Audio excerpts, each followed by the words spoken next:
but it was also originally a recommendation by a subscriber, so as ever, thank you so much for that. The book follows Joan Didion, who's the author, as she navigates losing her husband, John, to a sudden cardiac arrest, while her daughter is also unconscious in hospital. And it kind of goes back and forth between hers and John's marriage, how they met, their life together, as well as forward to her journey in grief, and also her daughter's illness and recovery. I'm just going to preface, before I start talking about this book, with a trigger warning about grief. I find it very difficult to talk about this book without relating it to my own experience, so there are chapters in this video, so please feel free to skip ahead if you find this kind of discussion upsetting. I have to say, the predominant feeling I got from reading this book is how much it's shown to me that I haven't really processed my own grief. The way Joan writes is so vulnerable and raw, and she articulates herself so well, and it brought up a lot for me in my own journey. She talks about, at one point, how even though she's been talking to doctors about doing an autopsy on her husband, she still can't bring herself to do things like throw away his shoes, because in her mind, she's like, well, he's going to need them when he comes back. He needs something for when he turns up, even though she knows on one level he's not, but on another she just can't comprehend. And I can highly relate to that. It's coming up to the first anniversary of my mum's death, and I still find it so hard to comprehend that she's actually gone, and it's still like shocking sometimes. I definitely see from that side how she's feeling. Joan talks a lot about this idea of complicated versus uncomplicated grief, and complicated grief is when the death is sudden or traumatic, or if there is kind of a dependency within the relationship. And she talks about how her and her husband spent every single day together. They both worked at home, they travelled together, they saw friends together. There really wasn't much time at all that they were apart. And I think, again, relating it to my own experience, not that I was always with my mum, but I just feel like my mum passed about a month before I got married, and her funeral was less than a week before I got married. And I just, because of the two events being such opposite ends of the scale, but also, you know, both so emotional, that I don't think I really got time to process it properly. And I think that's probably why I feel the way I do almost a year later. And she also talks about how society views grief, and how as an individual you kind of have this feeling that you're expected to be over it or not dwell on things. There's a quote in the book that I think sums it up so perfectly. I'm going to read it to you so I don't get it wrong, but it says, "A single person is missing for you and the whole world is empty, but one no longer has the right to say so aloud."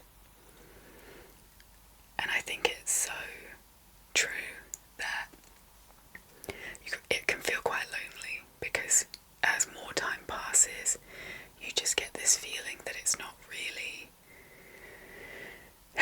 and maybe it is an internalization, but you do definitely get the feeling that people have themselves moved on and they expect you to do the same. So when things trigger you and you get upset, you kind of almost feel like you have to hide it a bit more because it's not seen as like acceptable. And I think in society as a whole, it's so fast moving that it's very easy to forget that somebody can still be suffering and struggling, and it's not really anybody's fault, but it's just how I guess we've been conditioned in certain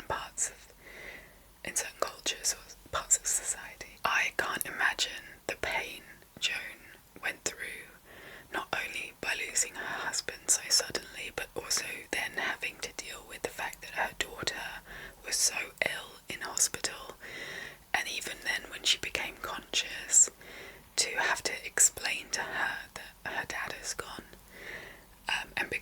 was so ill and almost kind of delirious, or wasn't really aware of what was going on around her. She had to repeat it and tell her a few times, which is just unimaginable. And I really, really respect her for putting her journey into words and for being so open with kind of giving that to the world for people to relate to and to kind of acknowledge where they are on their own journeys. I think it's really important to be able to share and show people that you're not alone if you feel these certain things while you're grieving. So yeah, I really admire her for that. The rating, I won't say it's a book that like blew me away, so I gave it a 7 out of 10, but I do think if you are on a similar path, it would be useful perhaps for you to read this too, and maybe find some strength or the courage to seek help yourself. That is book 1.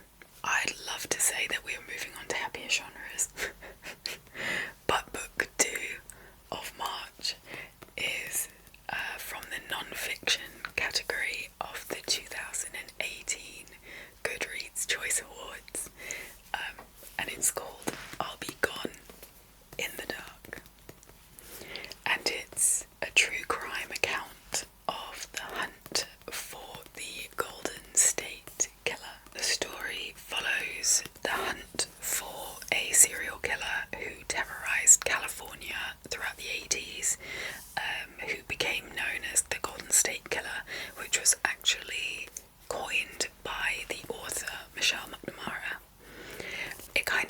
It starts off by showing you why Michelle herself is so involved in this case and what kind of got her into following true crime. She's a writer who a murder happened while she was growing up. I think it was very close to where she lived, a couple of blocks away. I don't know what blocks kind of equates to in England, maybe streets. And so that kind of sparked her interest in true crime because the murder was unsolved. And then in 2006 she started a true crime website called True Crime Diary, along with other people, kind of worked on cold case murders to try and help the families and law enforcement get justice. And that's how she came across the Golden State Killer. So it starts with her background and then jumps into the account, how she's working with people to try and find new evidence. I'd heard of the Night Stalker before. I watched a documentary on Netflix about it, but I'd never heard of the Golden State Killer. But I don't know if that's just because I'm English. I don't think it's one that I'm going to forget in a hurry. It is actually truly terrifying. I think the escalation of the crimes themselves that he committed, and also how he targeted his victims, because there was just no reason for it. It was just whoever. And also just like how much he managed to evade the police. I think it is just very haunting, and very frustrating. Like, you can really feel the frustration from Michelle and also the police officers and people who worked on the case, that he managed to evade them. I did find it quite tricky in parts to keep up with the timeline. It kind of jumps back and forth, not just between when the crimes took place and then 20 years later with Michelle working on it, but also within the crimes themselves. It jumps back and forth. For the most part it is very gripping, but it did throw me off. There are parts of this book that actually remind me of a Netflix documentary. I'm not sponsored by Netflix, by the way, I'm aware I've mentioned it twice now. And it's called Don't F with Cats, and that's about a group of keyboard warriors who hunt down a guy who tortures animals on camera. This has kind of a similar vein to it in that Michelle really doesn't have a link to the case at all. She's just a keyboard warrior, essentially, who becomes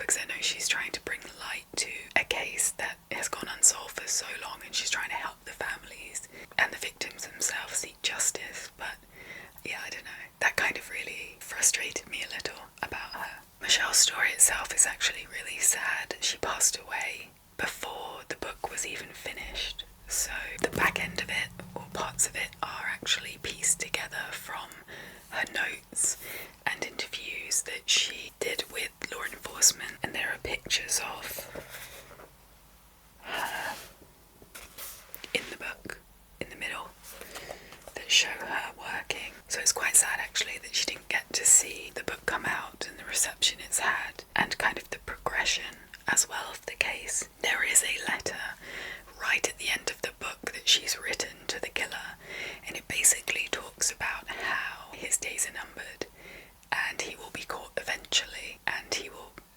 basically rot.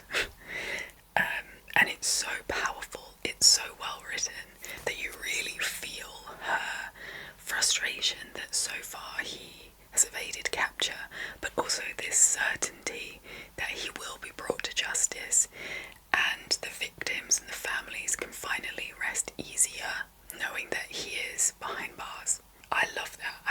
You do really feel that emotion that she feels and this conviction, and it's such a powerful way to end that part of the book. There is an addition to the book, I think, in the more recent publications, and it's added on by her husband, and it kind of brings a fresh light on certain elements in the case, which is well worth reading as well, and it makes it a really good end to the book, I will say. I don't know if it's the crime themselves or the writing that makes this book so compelling, but I'm not going to forget it in a hurry. It did haunt my dreams for a while I was reading it, and so I gave it an 8 out of 10. If you like true crime accounts, I do think you'll really enjoy this, especially if you like documentaries. That is book 2 of March. If you thought things were going to get happier now, but think again. We are in the personal choice category now, and we are sticking in the darkness with a crime book called Murder in the Family by Cara Hunter. I chose this book because of the concept and the format it's written in. It is a murder mystery or a crime book, but it's written in such an interesting way. It's basically not a story or a traditional story. It's told as if it's a true crime documentary. And so the writing is in the form of emails, reviews of the show, text messages, and then the main kind of plot itself is the show being filmed, or the documentary being filmed. So it has like camera angles and obviously what the characters or experts say to each other and how the kind of case unfolds.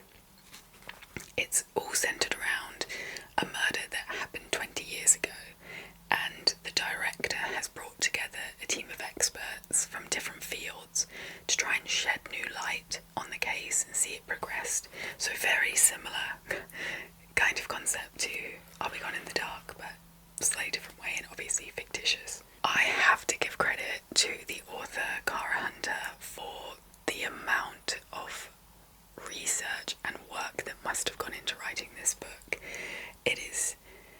It must be difficult enough to write a book in itself with the background, the plot, the characters, but to add another layer of camera angles and making sure that you've done your research to make it believable and realistic that it's a show. It even shows like a call sheet for each episode that's filmed with locations and parking and all this stuff, and it's so believable, and I just find it so clever. I haven't read a book like that before, and I know I feel like I say that a lot about different types of books, but it really is unique. So absolutely hats off to her. as for the story itself, I don't think the crime it centres on is strong enough to hold up to the concept, and I felt just a little like it goes off in such weird, far-fetched directions for me to try and make the initial crime go further, if that makes sense. It probably doesn't unless you've read the book. And for me it was just a little too far-fetched. I wish the crime was something different, something meatier, something that had more angles to explore than what actually happened. And the ending itself also felt really rushed and kind of thrown together, and it gave me more questions than it answered. It was trying to rein everything in, but then because there was quite a lot going on by the end, not everything got reined in. And maybe that was her intention, because in life not everything gets answered, but for me it just made me feel really unsatisfied. And I just felt a bit flat, I guess, after reading that. So for me, this book comes down to having a really solid, great concept, but badly executed. So I gave this a 6 out of 10. If you know of any books that are written in a similar way to this, or a similar format, please let me know in the comments, because I would love to read another book like this. And it's probably as good a time as any to say, make sure you subscribe to this video, give it a thumbs up if you like this content, so that you can make sure you come back and watch other videos. I do a wrap up every month just like this one, but I also do a lot more bookish content. Enough of the plug. We are finally moving on to something a little bit more cheerful. This is a self-development book called Feel Good Productivity, written by YouTuber and productivity expert Ali Abdaal. To give you a better sense of what this book is about, I'm going to read you the Amazon blurb. The secret to productivity isn't discipline, it's joy. We think that productivity is all about hard work, that the road to success is lined with endless frustration and toil. But what if there's another way? Dr. Ali Abdaal, the world's most followed productivity expert, has uncovered an easier, happier path to success. Drawing on decades of psychological research, he has found that the secret to productivity and success isn't grind, it's feeling good. If you can make your work feel good, then productivity takes care of itself. In this revolutionary book, Ali reveals how the science of feel-good productivity can transform your life. He includes and introduces the 3 hidden energizers that underpin enjoyable productivity, the 3 blockers we must overcome to beat procrastination, and the 3 sustainers that prevent burnout and help us achieve lasting fulfillment. He recounts the inspiring stories of founders, Olympians, and Nobel-winning scientists who embody the principles of feel-good productivity, and he introduces the simple, actionable changes that you can use to achieve more and live better, starting today. I really enjoy the way Ali writes in this book. He's a very clear, concise way of talking that doesn't disguise his point, kind of just gets straight to it, which I feel like a lot of self-development books kind of dance around. I also really like the approach he takes, as you've got the theory around it, you've got his take on productivity, you've got examples or anecdotes, but then on top of that you've also got the practical action that you can take away to implement in your own life. So it's got kind of a really good balance of everything. And I really like for him with the action, it's not just one action that you take away, which a lot of self-development books do naturally. He actually has several, he calls them experiments, that he has for each section of the book, because he knows that productivity and succeeding in being more productive is not a one-size-fits-all approach, as nothing is. Instead, he recommends that you try all of the experiments with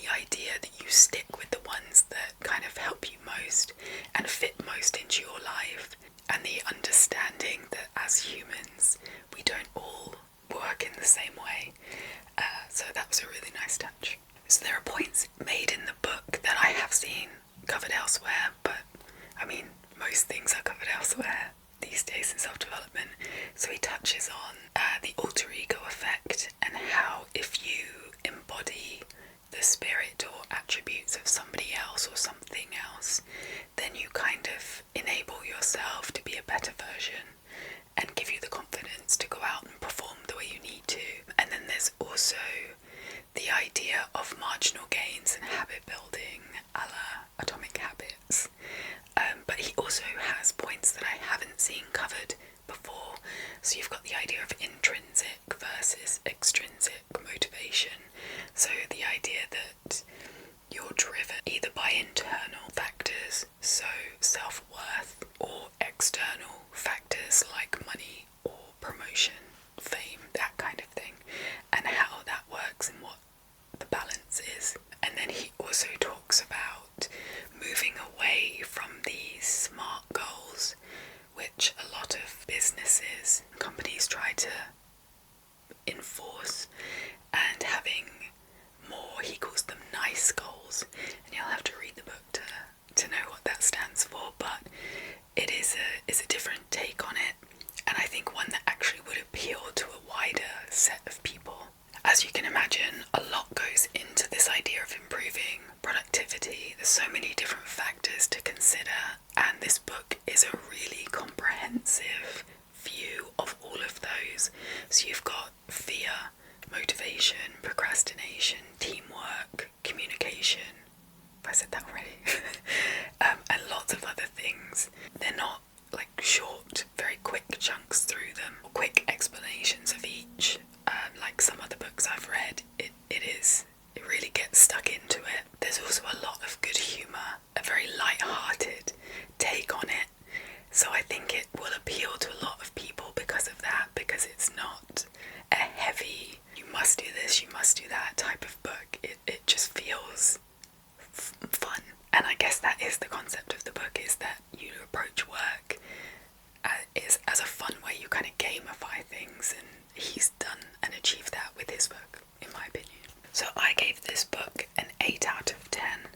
As much as I loved it, when comparing it to other books that have ranked higher, I think 8 is fine. I don't know that it deserves higher than that. But saying that, I would definitely recommend this to anybody who is currently struggling to find their flow, and to become more productive in their life, not just at work. I'm not gonna lie to you, by the time I got to this book, I was knee-deep in a reading slump.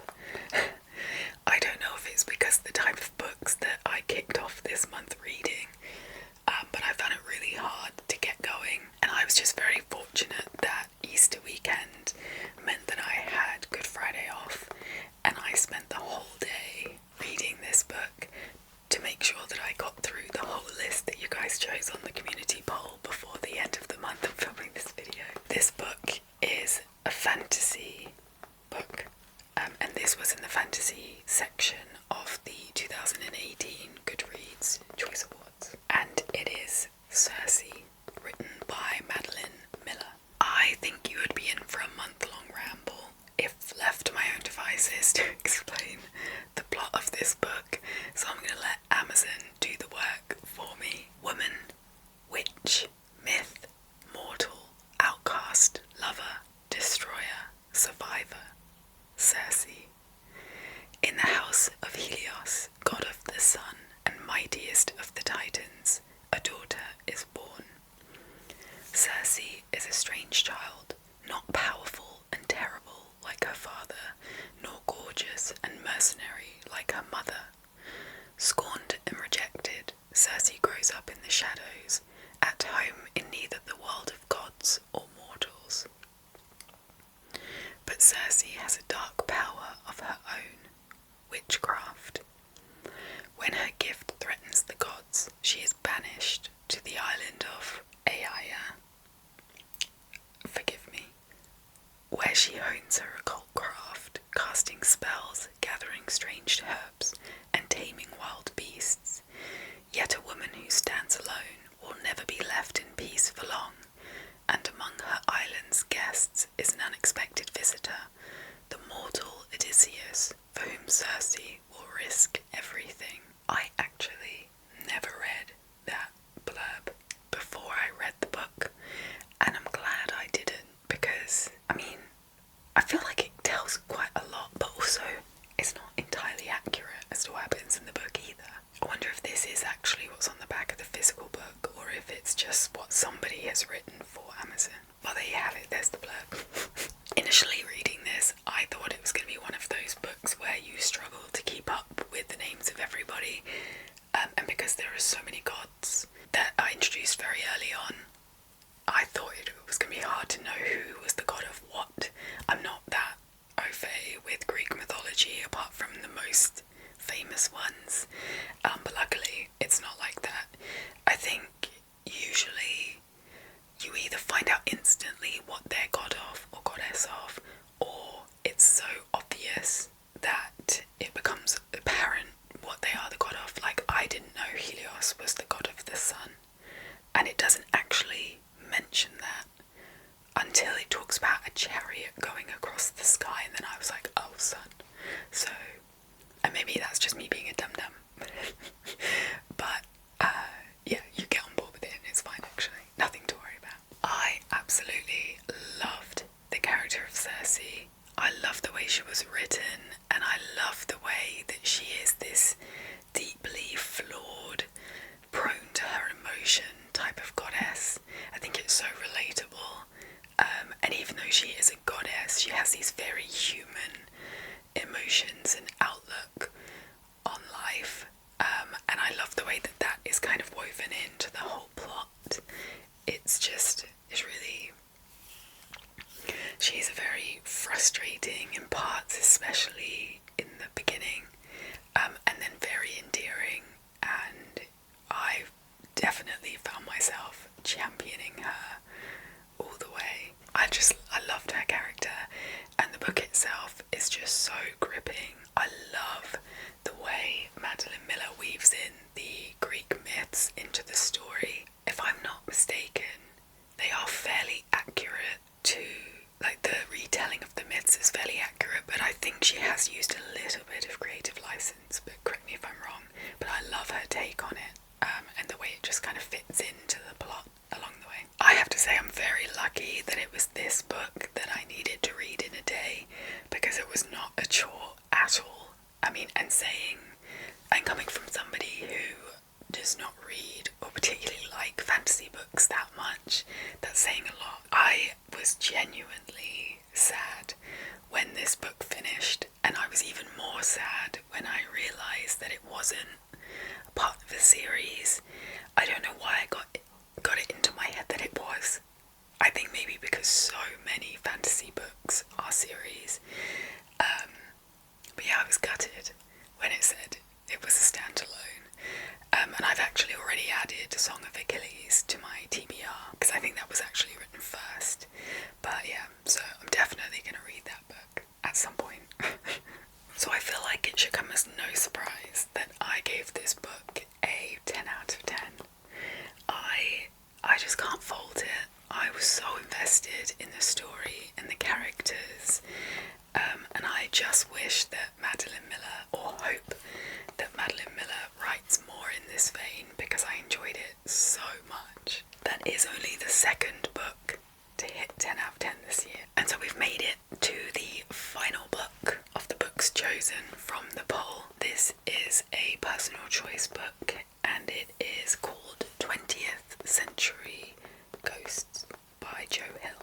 As this is a collection of ghost/horror stories, I'm going to let the blurb do the talking. Imogen is young, beautiful, kisses like a movie star, and knows everything about every film ever made. She's also dead, the legendary ghost of the Rosebud Theatre. Arthur Roth is a lonely kid with a head full of big ideas and a gift for getting his ass kicked. It actually says ass. It's hard to make friends when you're the only inflatable boy in town. Francis is unhappy, picked on. He doesn't have a life, a hope, a chance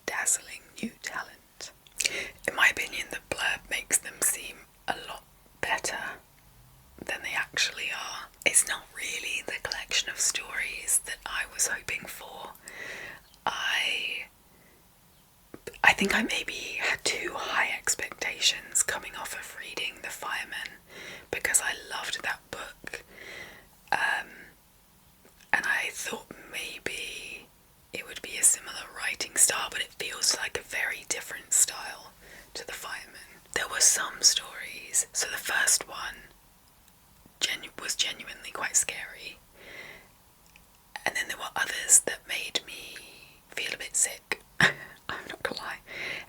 But then others that were just really like meh. And even the one that was really scary felt like it was getting there. And I was like, wow, this is crazily tense. Then just finished. And so you just feel like a bit flat from it. It had so much potential, and then it just went, whew. Maybe some people like that, but I myself like stories that end, that have an ending. But there are some in this collection. It's almost like someone knocked on the door while he was writing the stories, and then he got up, forgot that he hadn't finished, and then just sent it off for publication. That's just my opinion, but yeah, that was my take on it. I also loved the Black Phone movie, and the blurb mentions the Black Phone short story about the kid in the basement.